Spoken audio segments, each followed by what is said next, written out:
that was obviously helpful and good to him, important going into Nevada and into South Carolina. And I think what's really important to look at is, you know, the leading candidate at the moment going into the debate is only in the 20s.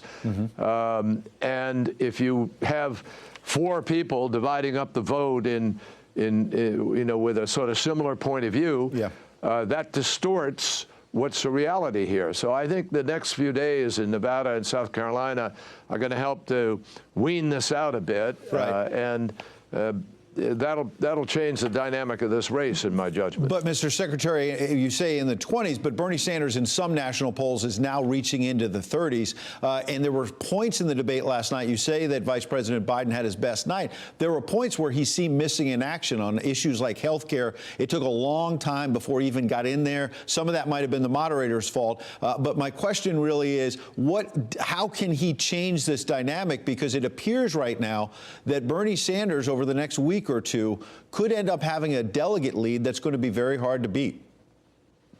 Well, I'm not going to get into the predictions. I've learned in personal experience that conventional wisdom is often very wrong in these things. And my judgment is that Joe Biden, you know, how many debates have we spent most of the debate on health care? And the distinction between Joe Biden and the others is he doesn't want to kick 150 million Americans off of their health care. He made that point last night. He did. But, you know, more importantly, when you look at where the world is today, the biggest challenges we face as a nation are challenges that require a president who has relationships with other countries, with other leaders, who knows that playing field and has the ability to be able to lead America, the leader of the free world, once again, we hope. And I think Joe Biden's the only person who comes to the table with those relationships, with that experience, with the ability to deal with cyber warfare, with nuclear weapons, which are now back on the table, with the question of extremism, the fight we waged originally against ISIS. That was a strategy the Obama-Biden administration and all of us worked on, which was successful. Mr. Secretary, pardon me one second, I think that's what makes America safe. I hear you, but there were no foreign policy questions at all. That could be the moderator's fault, well, of course. That's not Joe Biden's fault. But Joe Biden never pivoted to that, sir. But Joe Biden never pivoted to his strength on foreign policy. And I wonder, I'd like to ask you, you know, this debate you're talking about comes at a time when President Trump is accusing not just you, but Senator Chris Murphy, now Democrat from Connecticut, of violating the Logan Act, of negotiating with foreign governments because of your conversations with Iran. Your response? Well, that is once again another presidential lie, a complete effort by the president to distort reality, because if he knew anything about the law, he'd know I didn't negotiate with anybody. I did what every senator and secretaries of state in history have done, which is continue to go to conferences abroad or have meetings in order to be well informed. We engaged in no negotiation. But what he ought to do is focus on somebody called Rudy Giuliani, who's been out there engaged in very direct negotiations in an effort to try to do a subterfuge foreign policy. So let's get real here. Right. But Secretary which Kerry, is something the president doesn't like to do. Pardon me, but on that point, the president says Rudy Giuliani is his personal attorney. He has every right to see what information is out there about Hunter Biden, for example, number one. And number two, the president believes that you have been undermining his foreign policy. The personal attorney of the President of the United States should not be meeting with people who have now been indicted, who have broken the law and who are engaged in activities with the president's personal lawyer. I mean, you know, we have to be real here. That is activity way beyond anything I've ever seen in my life, and I think completely and totally inappropriate. But more importantly, look at the policies that underlie this. We went to the brink of war with Iran. The president farmed out to Iran the decision about whether or not we'd be at war, because if Iran had responded in a way that they might have, we would have absolutely been at war in that moment. Secretary I don't Kerry, think any president should allow another country to make the decision of whether you go to war. You and other Democrats have been saying that for weeks now, that we were at the brink of war, the president's going to get us in to war with Iran, and it hasn't happened. Instead, it appears that Iran has been pushed back. it didn't happen because Iran happened not to kill an American when they responded. If they had killed an American, we would have been at war. That means the decision of whether to go to war was in fact dependent on the response of a country that is a regime none of us like. The question is, what do you do about that regime? How do you respond to it? The president has isolated us from France, Germany, Britain, China, Russia, all of whom not only signed the agreement, but are trying to keep it alive. And so the president is on his own. If he had gone to war, the United Nations Security Council would not have been with the United States. Our allies would not have been with us. We'd have been on our own. That is not the way to put American soldiers at risk. Okay, Mr. Secretary, let's get back to the debate. I appreciate you raised foreign policy, so I wanted to go down that road.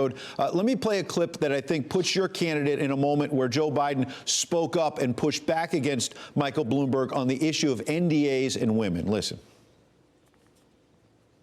Are you willing to release all of those women from those non-disclosure agreements? None of them accused me of doing anything other than maybe they didn't like the joke I told. All the mayor has to do is say, you are released from the non-disclosure agreement, period. I said we're not going to end these agreements because they were made consensually, and they have every right to expect that they will stay private. You hear the groans there. It appears Michael Bloomberg whiffed. Your candidate pushed back hard on the issue of transparency. Can the Democrats nominate someone like Michael Bloomberg who will not release these NDAs? Well, obviously, Democrats across the country coming up in the Super Tuesday races, which is the first time that people will have that choice in front of them, they're going to make up their minds on that. But it seems to me that that Joe Biden and others were correct in saying that it's important for people to be able to speak out, and that transparency and accountability is critical here.